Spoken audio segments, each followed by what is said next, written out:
الحمد لله وكفى وسلام على عباده الذين اصطفى أما بعد أعوذ بالله من الشيطان الرجيم بسم الله الرحمن الرحيم أم تريدون أن تسألوا رسولكم كما سئل موسى من قبل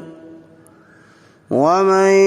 يتبدل الكفر بالإيمان فقد ضل سواء السبيل ود كثير من أهل الكتاب لو يردونكم من بعد إيمانكم كفارا حسدا من عند أنفسهم من بعد ما تبين لهم الحق فاعفوا واصفحوا حتى يأتي الله بأمره إن الله على كل شيء قدير وأقيموا الصلاة وآتوا الزكاة وما تقدموا لأنفسكم من خير تجدوه عند الله إن الله بما تعملون بصير۔ یا اے مسلمانوں، تم بھی چاہتے ہو کہ اپنے رسول سے اسی طرح کے سوال کرو جیسے اس سے پہلے موسیٰ سے کیے گئے تھے، اور جو ایمان کی بجائے کفر کو اختیار کرے وہ یقیناً راہ راست سے دور ہٹ جائے گا۔ بہت سے اہل کتاب دل سے خواہاں ہیں کہ تم لوگوں کو مسلمان ہونے کے بعد پھر مرتد کر دیں، یہ محض ان کے حسد کی وجہ سے ہے، باوجود یہ کہ حق ان پر واضح ہو چکا ہے۔ خیر، عفو درگزر سے کام لو یہاں تک کہ اللہ اپنا حکم بھیج دے، بے شک اللہ ہر چیز پر قادر ہیں۔ نماز قائم کرو، زکوٰۃ ادا کرو، اور جو نیکی بھی تم اپنے لیے آگے عالم آخرت کے لیے بھیجو گے اللہ کے پاس اسے موجود پاؤ گے، بے شک اللہ تمہارے اعمال کو دیکھ رہا ہے۔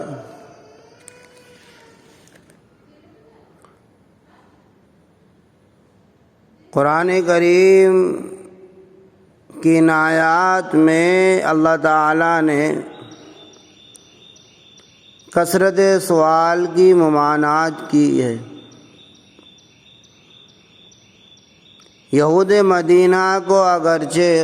حضرت صلی اللہ علیہ وسلم کی نبوت کی بشارت اور معجزات سے یقین ہو چکا تھا، مگر حسد و اناد کی وجہ سے برابر ایسی حرکتیں کرتے رہتے کہ اہل اسلام کو طرح طرح کے شکوک و شبہات دین میں پیدا ہوں۔ یہود کے کہنے سننے سے بعض سیدھے سادے مسلمان نبی کریم صلی اللہ علیہ وسلم سے الٹے سیدھے سوالات کرتے تھے۔ اس آیت میں اللہ تعالیٰ نے اہل اسلام کو فضول اور کثرت سوالات سے روک دیا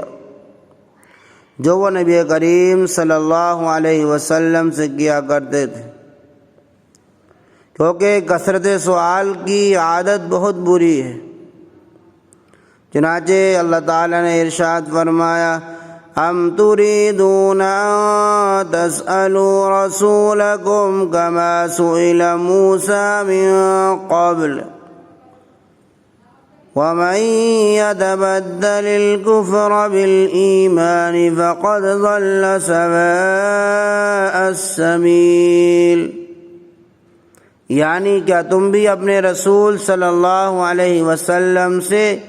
ایسے ہی سوالات کرنا چاہتے ہو جیسے موسیٰ علیہ السلام سے ان یہود کے بڑوں نے سوالات کر کے غضب الہی اپنے اوپر بلایا تھا؟ مثلا یہود نے موسیٰ علیہ السلام سے کہا تھا کہ جب تک ہم اپنے رب کو ان آنکھوں سے اپنے سامنے نہ دیکھ لیں ایمان نہ لائیں گے۔ جس گستاخی کی سزا میں ان پر بجلی گری اور ان کو ہلاک کر دیا۔ الغرض غیر ضروری اور فضول سوال کی خصلت نہایت مذموم ہے۔ بخاری و مسلم شریف کی ایک حدیث میں نبی اکرم صلی اللہ علیہ وسلم نے فضول کلام، کثرت سوال اور اضاعت مال سے منع فرمایا۔ نبی کریم صلی اللہ علیہ وسلم سے سوالات کرنے کی ممانعت ایک اور مقصد سے بھی ہوئی ہے۔ بار بار سوال کرنے سے اپنے اوپر خود پابندی اور مشکلات کا اضافہ کرنا ہے۔ آسان حکم مشکل ہو جاتا ہے۔ جن باتوں میں آزادی ہوتی ہے حکم آنے سے ان باتوں میں پابندی لگ جاتی ہے، جیسے کہ یہود کے ساتھ ہوا۔ تو جب اہل اسلام کو بھی غیر ضروری اور کثرت سوال سے منع فرما دیا گیا تو غیروں کا تکبر، سرکشی اور اناد سے سوال کرنا گویا کفر کو ایمان کے بدلے مول لینا ہے اور سیدھی راہ سے ہٹ کر جہالت اور گمراہی میں گر جانا ہے۔ اسی کو اللہ تبارک و تعالی نے آگے فرمایا، وَمَن يَتَبَدَّلِ الْكُفْرَ بِالْإِيمَانِ فَقَدْ ضَلَّ سَوَاءَ السَّبِيلِ، اور جو شخص بجائے ایمان لانے کے کفر کی باتیں کرے بلا شک وہ شخص راہ راست سے دور جا پڑا۔ یعنی احکام خداوندی میں حجتیں نکالنا اور اللہ کے رسول صلی اللہ علیہ وسلم سے الجھنا اور لایانی سوالات کرنا یا اللہ کے کسی حکم کو غیر مناسب سمجھنا، یہ سب کفر کی بات ہے۔ مومن اور مسلمان کا تو یہ فریضہ ہے کہ جو حکم اللہ اور اس کے رسول کا پہنچا اس کے آگے سر تسلیم خم کر دیا اور اس کی اطاعت پر کمر بستہ ہو گیا۔ آگے اللہ تبارک و تعالی نے یہود کی طرف سے مسلمانوں کو برگشتہ کرنے کی جو کوششیں تھی ان کا تذکرہ کیا ہے۔ وَدَّ كَثِيرٌ مِّنْ أَهْلِ الْكِتَابِ لَوْ يَرُدُّونَكُم مِّن بَعْدِ إِيمَانِكُمْ كُفَّارًا حَسَدًا مِّنْ عِندِ أَنفُسِهِم مِّن بَعْدِ مَا تَبَيَّنَ لَهُمُ الْحَقُّ فَاعْفُوا وَاصْفَحُوا حَتَّىٰ يَأْتِيَ اللَّهُ بِأَمْرِهِ ان اللہ علی کل شیء قدیر۔ جب جنگ احد میں مسلمانوں نے حضور اقدس صلی اللہ علیہ وسلم کے حکم کی نافرمانی کی وجہ سے شکست اور نقصان اٹھایا تو یہود جو شب و روز مختلف تدبیروں سے دوستی اور خیرخواہی کے پیرائے میں مسلمانوں کو اسلام سے پھیرنے کی کوشش کیا کرتے تھے، حضرت حذیفہ اور حضرت عمار بن یاسر رضی اللہ تعالی عنہما کو بہکانا شروع کیا اور کہنے لگے اگر تم دین برحق پر ہوتے تو شکست کیوں کھاتے؟ اب اگر تم ہمارے دین کی طرف رجوع کرو گے تو زیادہ ہدایت پاؤ گے۔ حضرت عمار رضی اللہ تعالی عنہ نے جواب دیا تم لوگ واقف ہو کہ عہد شکنی کا کیا حکم ہے؟ یہود بولے ہاں عہد توڑنے کا بڑا گناہ ہے۔ اس پر حضرت عمار نے فرمایا میں نے اللہ سے عہد کر لیا ہے کہ جب تک زندہ ہوں اس دین اسلام پر قائم رہوں گا اور رسول برحق محمد صلی اللہ علیہ وسلم سے نہیں پھروں گا، لیکن تم لوگ بدعہد ہو کر معاہدہ توریت کو توڑ بیٹھے۔ اس کے بعد حذیفہ رضی اللہ تعالیٰ عنہ نے جواب دیا، میں اس بات پر راضی ہو چکا کہ اللہ میرا رب ہے، محمد صلی اللہ علیہ وسلم اس کے پیغمبر ہیں، اسلام میرا دین ہے، قرآن میری کتاب ہے، کعبہ میرا قبلہ ہے، مومنین میرے بھائی ہیں اور کفار میرے دشمن ہیں۔ اس کے بعد دونوں حضرات حضور اکرم صلی اللہ علیہ وسلم کی خدمت میں حاضر ہوئے اور واقعہ عرض کیا۔ اس وقت یہ آیت نازل ہوئی جس میں ارشاد ہوا، اے مسلمانوں، یہ یہود قرآن اور دین میں طرح طرح کے شبہات نکالتے ہیں اور مسلمانوں کو بہکاتے ہیں، جس کی اصل وجہ یہ ہے کہ اکثر اہل کتاب کی دلی خواہش اور تمنا یہ ہے کہ کسی طرح تم کو ایمان و اسلام سے پھیر کر کافر بنا دیں،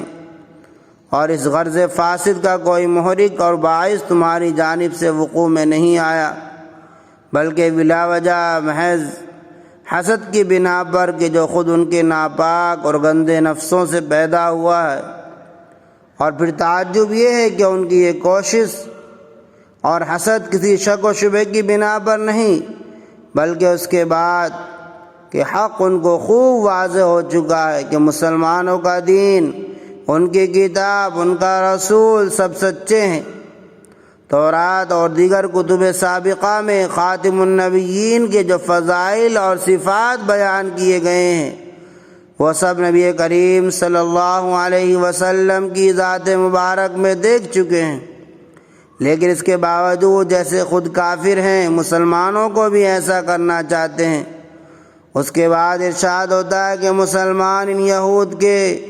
حسد و عناد کے مقابلے میں حتی الامکان ان سے درگزر کریں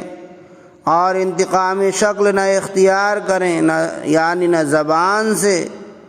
فی الحال ان کو برا کہو بھلا کہو، نہ فی الحال ان سے کوئی جنگ و جدال، قتل و قتال کرو، یہاں تک کہ اللہ تعالیٰ ان کے متعلق کوئی قطعی فیصلہ اور حکم سنا دے۔ اور فی الحال جو جہاد و قتال کے حکم میں تاخیر کی گئی ہے تو یہ کسی عجز اور کمزوری کی بنا پر نہیں، اس لیے کہ اللہ تعالیٰ ہر چیز پر قادر ہے، لیکن اس تاخیر میں کچھ حکمتیں ہیں۔ چنانچہ بعد میں جب آیات جہاد نازل ہوئیں تو مسلمانوں نے کچھ یہود کو تو جنگ میں قتل کیا اور کچھ کو جلا وطن کر کے نکال بھگایا۔ دشمنان دین کے حملوں سے تحفظ۔ محترم سامعین، آگے اہل اسلام کو ہدایت کی جاتی ہے کہ تم دشمنان دین کے مقابلے میں سر دست نماز پابندی سے پڑھے جاؤ، اور جن پر زکوٰۃ فرض ہے زکوٰۃ دیے جاؤ۔ اللہ تعالیٰ کا ارشاد ہے، وَأَقِيمُوا الصَّلَاةَ وَآتُوا الزَّكَاةَ وَمَا تُقَدِّمُوا لِأَنفُسِكُم مِّنْ خَيْرٍ تَجِدُوهُ عِندَ اللَّهِ إِنَّ اللَّهَ بِمَا تَعْمَلُونَ بَصِيرٌ۔ یہاں سے معلوم ہوا کہ دشمنان اسلام کی سازشوں اور ان کے حسد و عناد کی مضرتوں سے بچنے کے لیے اللہ تعالیٰ نے اس آیت میں مسلمانوں کو دو چیزوں کی خاص طور پر تلقین فرمائی، ایک تو نماز کی پابندی، دوسرے زکوٰۃ کی ادائیگی۔ اگر ان دونوں چیزوں کی پابندی اہل اسلام میں ہوگی تو دشمنان اسلام کی کوشش اہل اسلام کو دین سے ہٹانے کی کامیاب و کارگر نہ ہو سکیں گی۔ اسی سے اس کی ضد بھی سمجھ میں آتی ہے کہ اگر اہل اسلام میں ان دو چیزوں کی پابندی نہ ہوگی تو پھر دشمنوں کی سازشیں اور حملے کارگر ہو جائیں گے۔ دعا کیجئے کہ اللہ تعالیٰ دین میں شک و شبہات سے ہمارے قلوب کو محفوظ فرمائے، اللہ تعالیٰ دشمنان اسلام کی سازشوں سے اہل اسلام کو محفوظ فرمائے اور ان کے تمام حربے ناکام فرمائے،